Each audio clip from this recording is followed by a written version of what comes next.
Alrighty. The Fingers of the Backstreets are a set of 5 major syndicates with power rivaling wings. Each holds a creed relevant to that finger's function, namesake, or cultural relevance.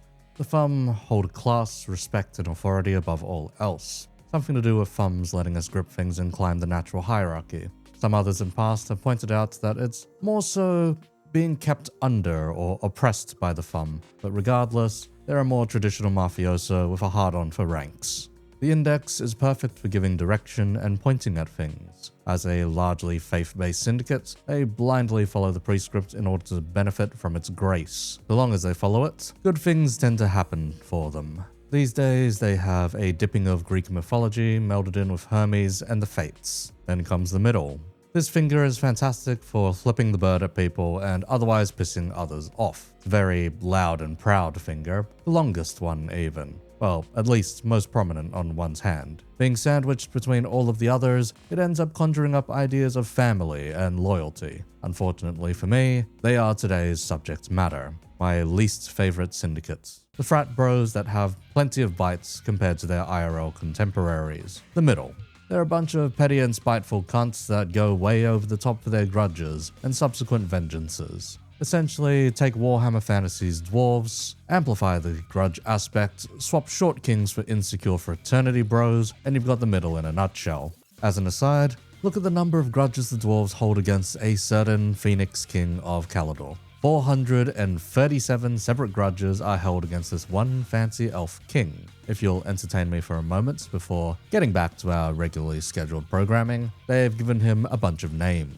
The Oathbreaker, the worst possible name to grant another living being, never used elsewhere in the Book of Grudges. The Coward, the Friendless, the Irredeemable, the Finn, the Beardless, the Goat Lover, the Pale, the Princess, the Ale Sniffer, the Goat Warrior, the Goldless, the Unnecessary, the Broken, the Long-Nosed, the Slayer of Kin, the Untrustworthy, the Nervous, the Frightened of Loud Noises, the Dark Fearer, the Child, the Fragile, the Laughable, the Beard Thief, the Pointlessly Tall, the Honorless, the Intruder. The list probably goes on, but you get the idea. Cunt is absolutely despised by the dwarves. All that to say, the middle is these short kings but toned down to make sense within the city. Well, arguably. You see, the middle are probably the most frivolous bunch from the Fingers, and that's saying a lot with the ring staring at us. They're just really, really goofy in comparison to mafioso with a hard-on for authority, religious fanatics, gruesome artists, and wandering Chinese aura farmers. They're just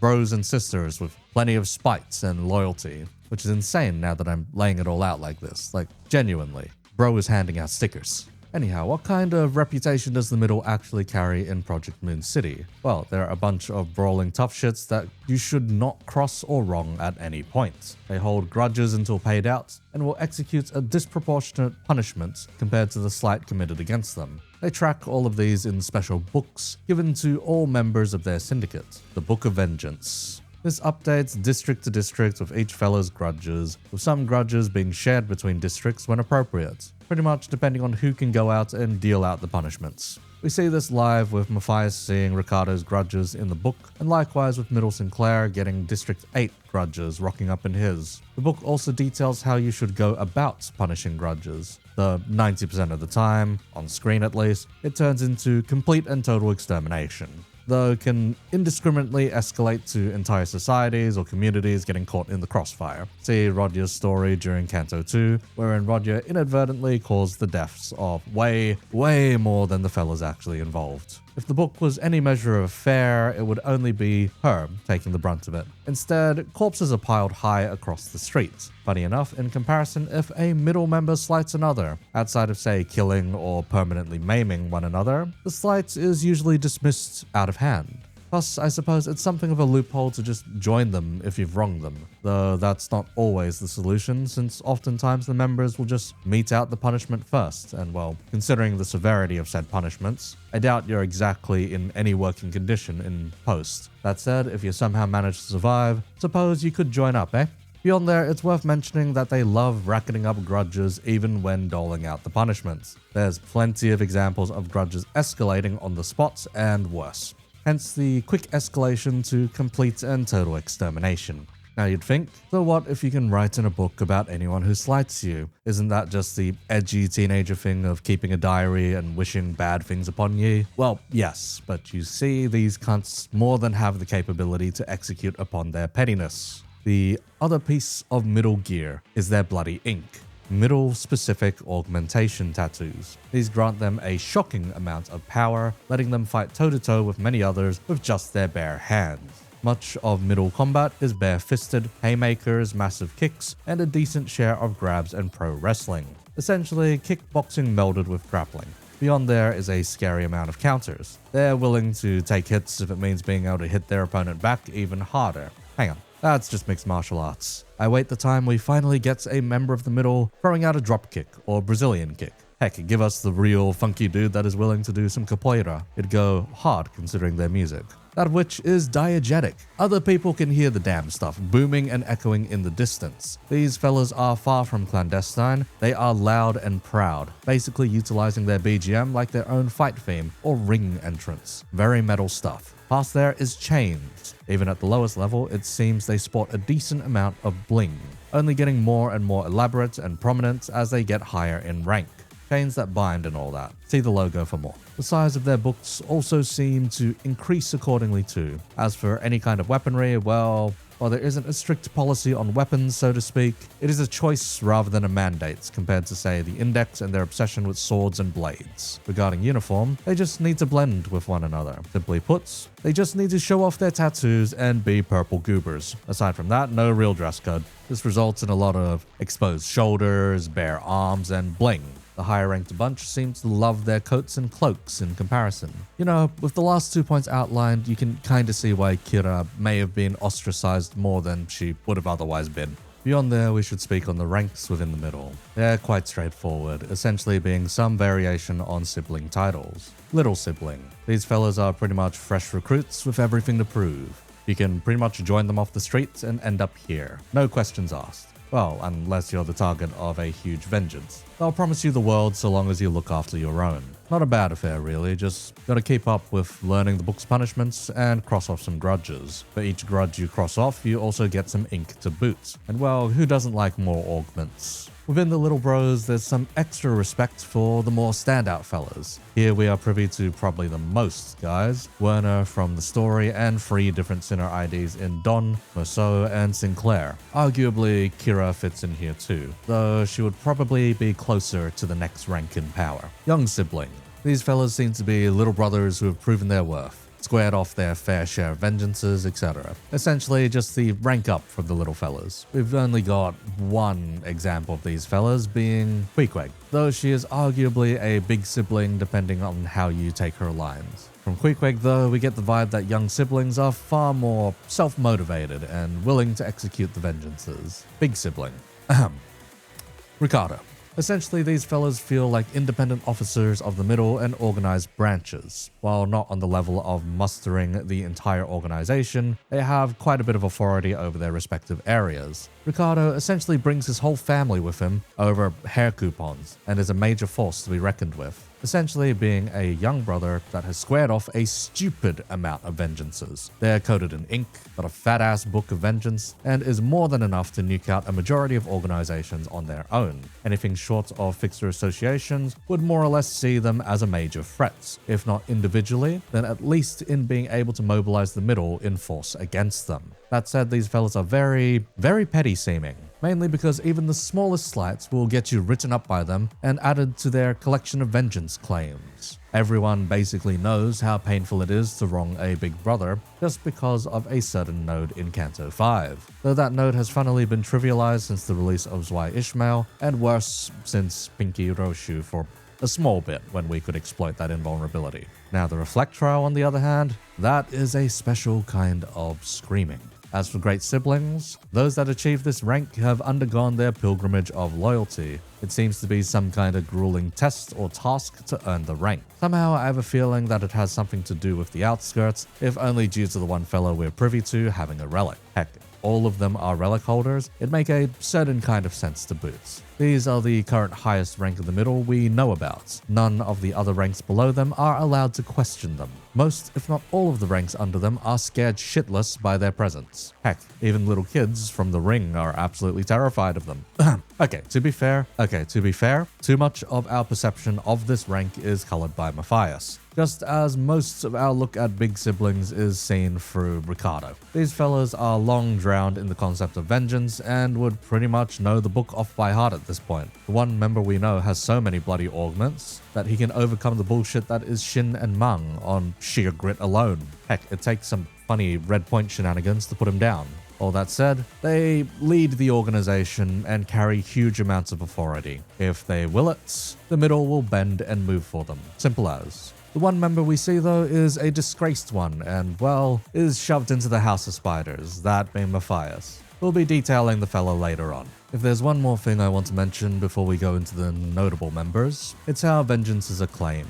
From the more open instances we see, they approach and surround you, cutting off any means of escape. From there, they read out the charges, the grudge, so to speak, and measure your reaction. Depending on your reaction, it seems like the grudges may even pile up more and more. Rather, this tends to be the way grudges are racked up even further. Being unapologetic and screaming back at them is the easiest way for things to escalate upwards. They will then consult the book to figure out the exact punishment that should be doled out, whether that be a few punches to the solar plexus or putting you in the ground, etc., before finally enacting the punishment accordingly, usually through copious amounts of violence. All the while, their music will blare out, essentially making an example of the vengeance target for the rest of the world to see. Beyond there, the range to which they chase down their vengeances is functionally unlimited, at least within the known world of the city. Chasing someone to the outskirts seems like it would be on the cards, but, perhaps that's what the pilgrimage of loyalty is for. Again, all we know about that is it's a painful, laborious task that eventually results in promotion if you survive. Anyhow, let's get on to the cunts we know from here. Starting from the bottom, we've got Werner. This fella is one of Ricardo's devout little bros. Man wears a purple coat decorated with golden chains, showing off his tattoos all over his chest rather than his arms. He holds a level of sway over the other little brothers, essentially acting like a second in command to Ricardo.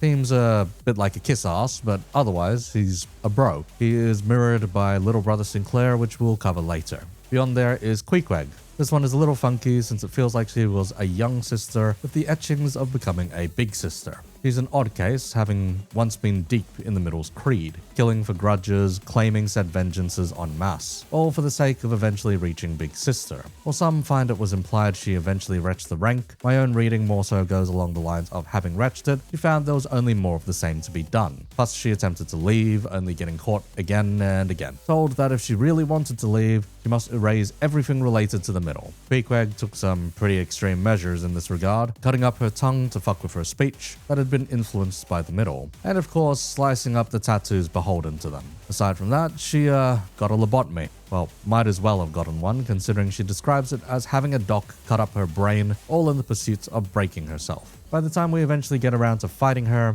she's a shadow of her former self for sure, but still a horrifying force to be reckoned with, especially when she had stamina rather than enmity at some point, though I started long after that. Her ultimate fate is getting absorbed into Ahab's gas harpoon. She eventually gets free of its hold, but dissolves shortly after saying her goodbyes. Going upwards, I suppose, is Kira. She is something of a mess, though more of a sympathetic one, depending on your upbringing.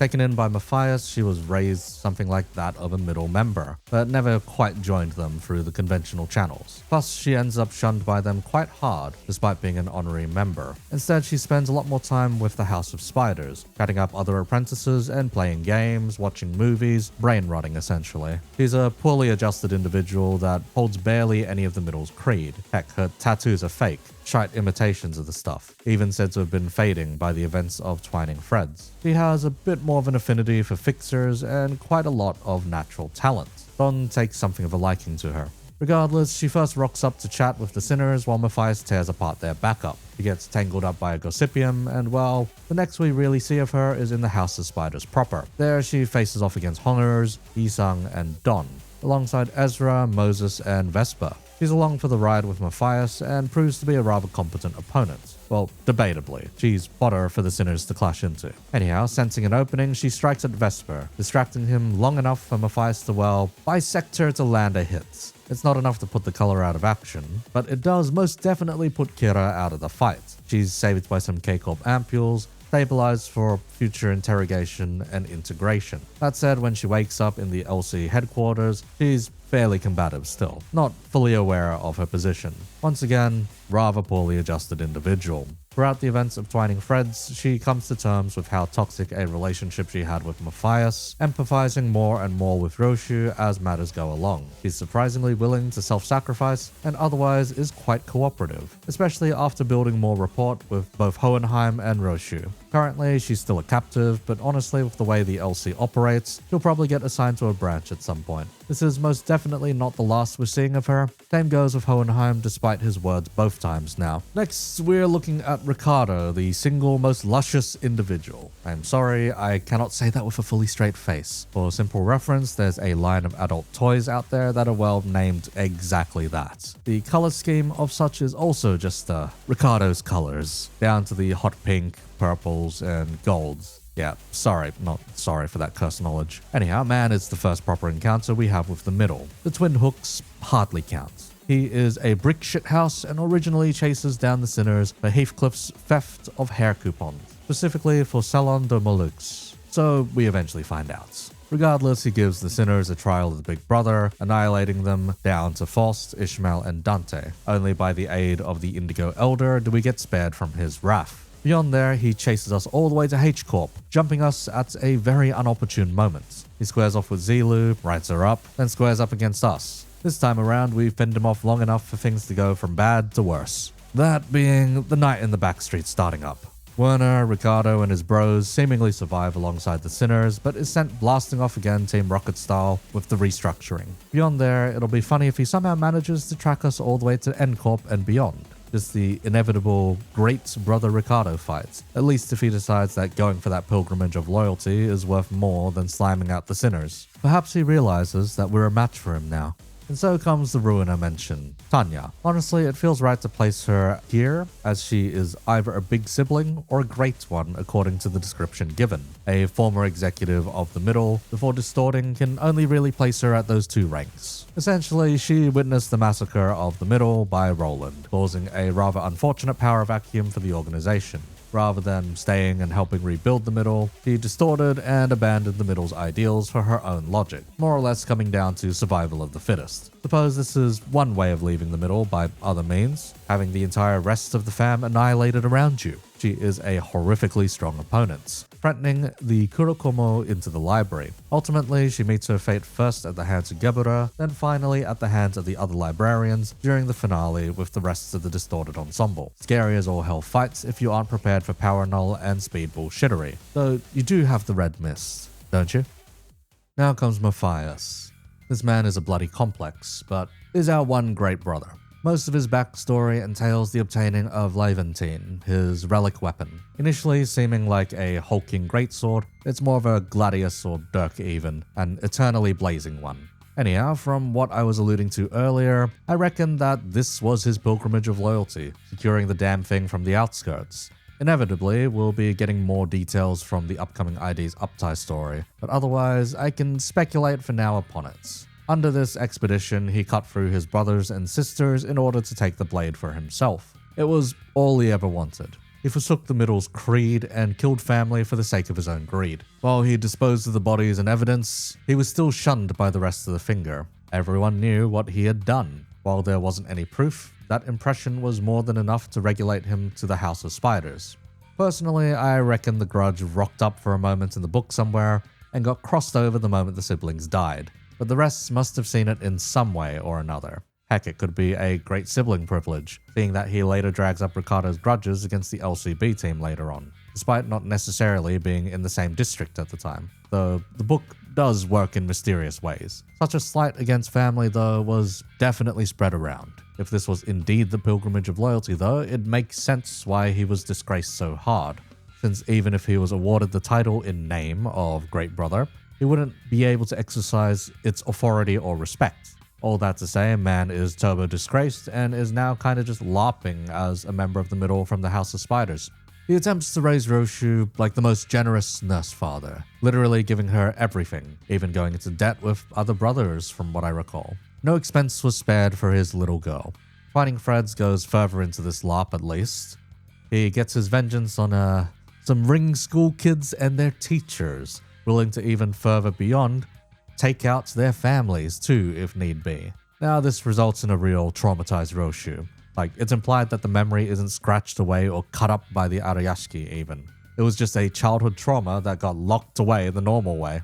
Beyond there, we see him toying with the LCA during Canto 9 in the first 2 parts, before a quick squaring off with Vespa. In the meantime, he had raised another kiddo as his apprentice, Kira, whom he treated much the same as he otherwise would have done for Roshu, essentially projecting everything onto her. That said, Roshu was still somehow number 1 in his heart, leading to the events of his next confrontation. He squares off against Vesper, Ezra, Moses, Yisang, Don, and Hongers.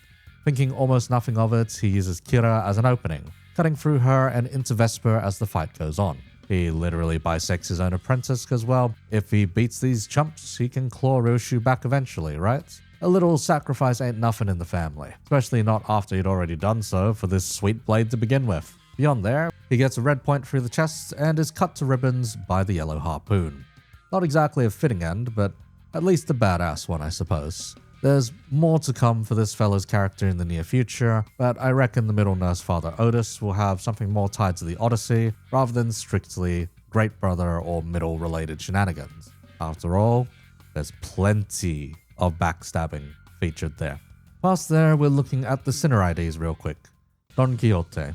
In an almost wildly out of character way, she brings the same level of enthusiasm to joining the middle, a bloody syndicate, that she would show to joining a fixer association. I suppose it's due to the familial aspects, and that's what seems to lure in the future Sora identity too, but I digress. Here we see Dawn as a starry-eyed recruit to the middle. Allegedly, she already seems quite capable, so she fits in quite quickly. Though she's chastised as a bit of a mannerless chattermouth, the big brother coming along gives the usual pleasantries, offering his card for a party. Though it's the standard fare, it's still plenty motivation for Dawn, getting her psyched up to cross off vengeances for the chance to party. Anyhow, her sense of justice is warped in the favor of vengeance in this mirror world as she goes to collect. Aside from that, if this is the last sight I see before crossing over, I think that's okay.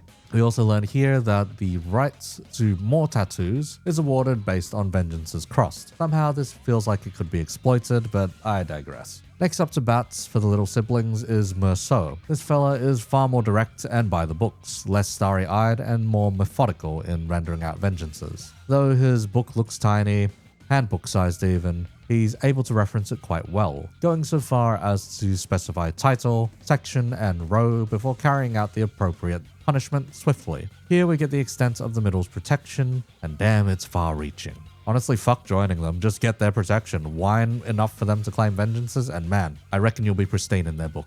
The more I think about it, they're probably the easiest to live under, at least so long as your sense of pride doesn't get in the way of kissing their asses. That aside, Meursault is bloody merciless here, dragging up more crimes and grudges held, citing more lines and racketing up the charges accordingly against the poor sod, getting the full brunt of vengeance. But yeah, his ability to racket up more charges through observation is considered even uncanny by his bros. That said, this is just another aspect of the middle, though this one seems closer to them Warhammer Dwarfs. Even though he doesn't quite fit in with the rest of the frat bros, they still like him like an awkward uncle, I suppose. Moving along, we've got the last little bro, Sinclair. This fella acts closer to a young brother, but grants us a bunch of insight to the more behind-the-scenes function of the book, and the middle as an organization. He pretty much leads the other little siblings around, in conducting vengeances in District 8. Having Don and Meursault both in tow, they carry out some vengeances while following along with their big bro. In this case, there are even some District 8 exclusive clauses to punishments. I suppose in places where revival is doable, it pays to be proper about things. In this case, decapitation with a weapon. Aside from that, we learn that the middle's influence in the East has waned a tad, so they're acting as something of a re-establishment and cleanup, so to speak. Reclamation to an extent. It's the least they could do for the undue trouble of rocking up. After all, it's all family at the end of the day. Regardless, in mirroring Werner, we do get some insight into the man's duties, chasing up on vengeances and smaller tasks. Besides there, we're told of the lack of uniform, the appearance of other districts' vengeances, and of course the upcoming promotion for Sinclair. He's come such a long way, after all. I suppose this tells us that the middle is even willing to take in crybabies and sniveling children as well. Plenty of lore tidbits were gleaned from this guy alone.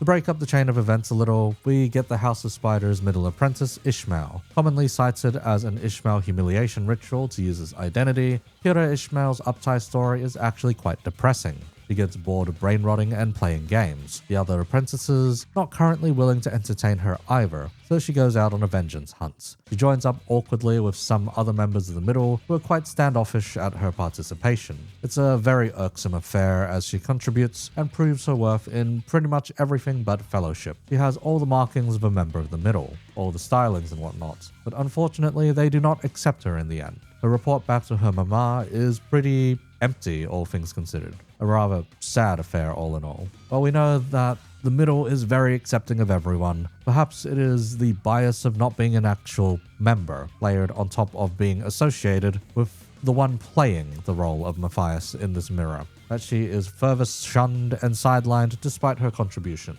She wants for some acknowledgement or praise and is left with nothing but hollow gifts and an absentee parental figure. Sad fates for Ishmael here, I suppose. Now going back to the Big Brother we oh so recently received, Big Brother Heathcliff pretty much plays the role of Ricardo for the events of Nocturnal Sweeping, chasing down the hair coupons thief and cornering them in H-Corp. They're exceedingly unapologetic, and worse have already used said hair coupons for themselves. The target of vengeance has quite a lot to say here, going on and on about the absurdity of the middle, and how spiteful they must be to chase him all the way out to H-Corp. Heck, we even find out that he isn't the one who initially stole them. In fact, he was just the one to benefit from the hair coupons, and well, that's already more than enough. Beyond there, we learned extra tidbits about the Big Brother's plight. Mainly that, despite having a pilgrimage of loyalty on the back burner, he had prioritized crossing this specific vengeance out anyway. Aside from that, we get the whole middle confrontation in full, this time featuring everyone else, minus Ishmael, I suppose. We get cameos from Don, Meursault, and Sinclair, all present for the vengeance claiming. They all kiss Heathcliff's ass for the most part and help him process his vengeance to the fullest, searching up additional charges, suggesting extensions to punishments, all the possible bells and whistles. Essentially having surrounded the poor sod, they're already having a party of their own in front of him, ready to let rip into the fella. This may as well be the Ricardo good ending, and I find that really funny. But yeah, Sinclair kisses ass so hard, he gets himself a sticker for his efforts. Damn goofy, but fuck it. Frat bros do a lot of goofy shit in return for their loyalty. That said, so many charges get racketed up against this fella that he can't even pull out the trump card for avoiding middle vengeances, joining up with them. In this particular case, Heathcliff just opts to annihilate him on the spot, even when he offers to sell out the real hair coupon thief. Some vengeances are just worth more to Square than getting new members of the family, I suppose. Herein comes a slightly retconned wildcard in the form of Pequod Heathcliff. Like his counterpart in Queequeg, he was a former member of the Middle, running away onto a whaling ship. He is seen here mostly mutilating his tattoos in an effort to remove the Middle's branding on him. Compared to Queequeg, he hasn't exactly lobotomized himself yet, but is most definitely already dedicated to the captain of the crew. He ruminates that even though the tattoos of the Middle are quite special, something somewhere in the city should be able to remove them. Perhaps holding on to that hope is what lets the guy keep going. Well, that and passing off responsibility for him killing things to his captain. But before, he killed willingly as a member of the Middle, and now he does it only on the captain's orders. This one was partly retconned, mainly because the mirrors got shifted around to accommodate for the Big Brother's arrival. And that about wraps up the Middle that we have been privy to thus far. There's more here and there, but that about sells the bulk of them. All in all, they're kind of the most normal that we've covered thus far. As long as you're willing to square petty grievances all day and whine hard enough to make more in an almost cyclical manner, the Middle would be perfect for you, I suppose. They're a bunch that essentially follows the moniker Apes Together Strong. and with the exception of Roland tearing through their ranks, well, one could say they'd be in the right here. As for an additional bit of analysis, I suppose we ought to look at that logo. It's flipping you the bird while made of a skull. It is wrapped in purple chains and set atop a purple book of vengeance. In terms of logos, this one is on the too complex for my liking side of things. It's like they tried to include too much here to represent them. I suppose the splotch on top represents them dipped in ink, the chains are the ties that bind family together, the skull being mortality, or rather if we put it together, unto death would be the better reading. You are here forever. Slamming the book in there adds to that, essentially forming the idea of a gang that is tied together by ink and chains as family unto death, with their vengeance unending. Purple is the color of envy in Project Moon, but otherwise it's the color of revenge or vengeance. It's nowhere near as elegant as, say, the Index, Thumb, or Rings logo, and closer, I suppose, to the Pinkies one in symbolism, though I'd argue that one is far more elegant than this one too. Regardless, I hope you found some entertainment in this look at my least favorite finger. I hope I at least gave it some stripes to go by. After all, it is still an organization from Project Moon's work with a solid foundation, though mainly in Limbus, similar to the Ring. If you enjoyed the content, go ahead and like the video. Subscribe to the channel too if you'd like to see more in the future. Beyond that, hitting that hype button does wonders, and commenting below does go some distance too. If you've made it this far in the video, comment with which organization you'd like to see next for one of these lore dives. If you want to go further than that, there's a community Discord that's gotten rather lively, and Ko-Fi alongside Patreon for donations. You can be like these two, Artie and Derp, or Vexing over there, who commented that they'd rather stay illiterate after the Roshu video. All that said, thanks for using me as second monitor content, appreciate it.